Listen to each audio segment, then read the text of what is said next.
Yo, what is going on, guys? It is the SG here coming today with another MLB The Show 20 video, and today I'm going to be teaching you guys how to get better at hitting in MLB The Show 20 through your settings. I want to do a video in the future where I just focus on gameplay features and tips, but this is just going to be settings based. All of these are going to be tips for your settings and the settings that I play on.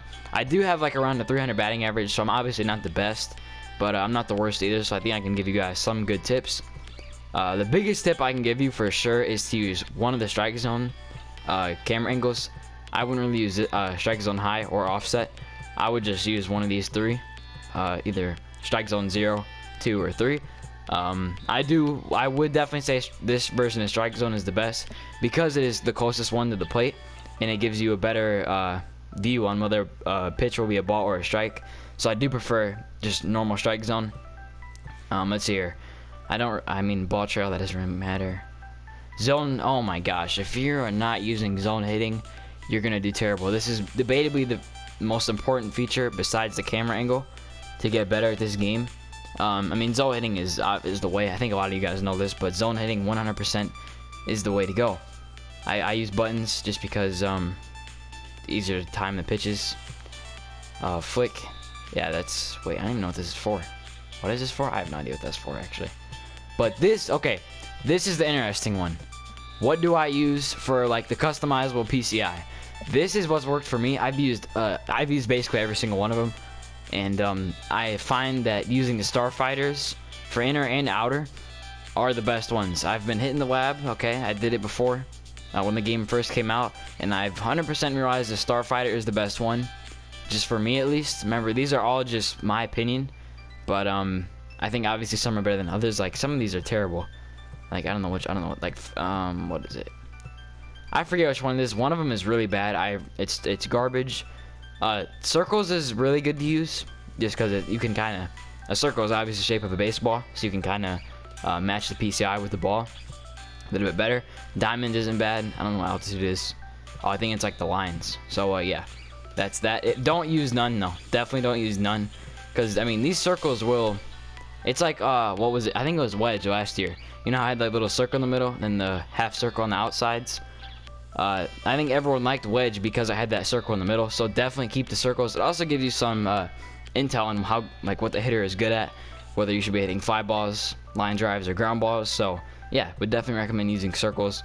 Then red. Here is why I use red. I haven't seen anyone else use red, and here is why I use red. I don't use yellow or white or any other color because it blends in with the ball too much. I want to have a huge difference with the PCI and the ball, because red to me stands out more than yellow, even with 100% transparency. I don't know why, it just does for me. Maybe I'm colorblind, but red is just completely, you know, red and white are completely different colors. There's no similarities between red and white. Red obviously being the PCI and white being the ball, so it just makes it easier for me to gauge on where the ball is and where to bring my PCI, because the color difference just, I don't know, makes it easier for me. And I do use 100% transparency. This can mess you up sometimes. I have had to change this mid-game a couple times before because pitchers' arm angles sometimes can, like, the PCI will get in the way of the ball, and it's really hard to see the ball out of the plate, or off the pitcher's hand, I mean. So that's, I just use 100% because the whole PCI is, you know, obviously 100% transparent, and it stands out more, just like I said with the color.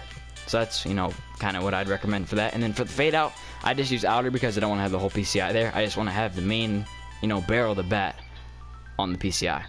And yeah, that's pretty much it. I think if I go to this, I don't even use guess pitch. I don't know why it's even there. I feel like guess pitch honestly kind of messes you up in a way, because I haven't even used it all this year, but I know last year, if you guessed the pitch correctly, you couldn't even move your PCI. It would just lock your PCI into one spot. So you know, sometimes you'd be hitting weak fly balls if you guess the pitch right. So I don't really know, don't really decide it. This is another huge thing, base running decisions. I just use auto because sometimes, oh my gosh, sometimes what happens is the computer will tell someone to go when you don't want them to go, and it just completely ruins everything because it messes up the whole play. You might be having a guy go to third when you want to hold the runner in front of him stay at third. So you got two guys staying on third base. You wonder what's going on, and you want to slingshot yourself to the wall. So I really don't know. I really don't know why you'd have that on.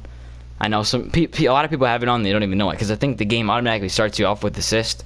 So definitely take that off. 100% take that off. Sliding decisions, turn this on yourself. Because you know, if you're really busy trying to guide people around the bases, it can be very hard to tell people to slide from time to time. So I recommend just keeping it to on. And of course, you can also assist it yourself though. You can definitely auto assist it yourself by just holding up on the right stick, I think it is, to slide head first. I don't know what the heck this is. I'm not even worried about it. But yeah, that's pretty much it. That is the settings I use in LB The Show 20. I do need to give my shout outs right now, so let me give my shout outs of the day. Shout out to Beaver Cheese. I really do appreciate it for asking for tips. I will, if you guys ever have any questions and you want some tips, just give me a comment and I will definitely respond to that with the best of my knowledge.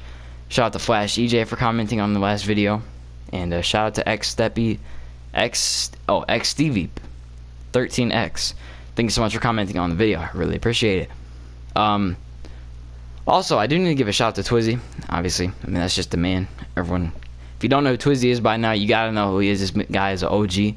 Shout out to Twizzy. He's gonna be the mod for my streams. So yeah, shout out to him. Now my stream schedule. I want to stream on Sundays and maybe Tuesdays and Thursdays.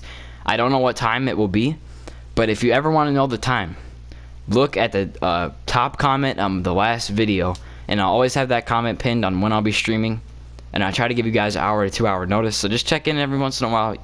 You will know when I will have stuff posted for when I'm going to be streaming. That's going to do it for this video, guys. I hope you all did enjoy it. If you did, please leave a like, comment, and subscribe, and yeah, I'll talk to you later. Stay safe for me, and peace out.